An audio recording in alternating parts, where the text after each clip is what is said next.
ဆေးကြီးပေးရတဲ့ရှောင်းလုံးပေါင်းဖတ်ထုတ်စုပြုတ်ကိုအိမ်မှာအလွယ်လုံးနေလေးလာမျှဝေပေးတာပါရှင်။နှစ်သက်ရာအသားကိုစားတကြားနဲ့ညှိနှံပြောင်းအောင်ငြိုကောင်းမုတ်အဖြူများများလေးထည့်ပေးပါ။အမဲကိုတော့နည်းနည်းပဲထည့်ပါမယ်။ဆိုင်နဲ့တူအောင်ကော်မှုန့်နဲ့ဘေကီပေါဒါလေးပါထည့်ပေးလိုက်ပါတယ်။စုပြုတ်ရေလေးရဖို့ရေလေးထည့်ပါမယ်။အရသာနဲ့အနံလေးပိုကောင်းအောင်ပန်းငံပြားရီအကျဲနဲ့နှမ်းစီမွေထည့်ပေးပါနော်။ရေအစားကြက်ရိုးပြုတ်ရေးထည့်လို့ရှိရင်ပို့ပြီးတော့အရသာရှိပါတယ်။ဘေကင်ပေါဒါကအသားတွေကိုတင်းတင်းလေးဖြစ်စေတာပါ။မရှိရင်မထည့်လေးရပါတယ်။အယောင်လေးပူလာခြင်းရင်တော့ပန်းငံပြားရီပူထည့်ပြီးစားလေးလျှော့ပေးပါရှင်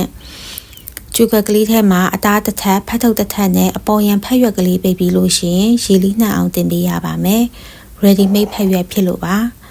နိုင်ဝက်ပေါင်းပြီးသွားပြီဆိုလို့ရှိရင်တော့အရန်အရသာရှိတဲ့ရှောင်းလုံးပေါင်းဖတ်ထုတ်လေးရပါပြီ။ရေထဲတာအနည်းများပေါ်မှာမူတည်ပြီးတော့ဖတ်ထုတ်စုပြုတ်ရေရပါမယ်ရှင်။ကျမကဒုတိယခွက်ထဲမှာရေလေးနည်းနည်းပို့ထည့်ထားပါတယ်ရှင်။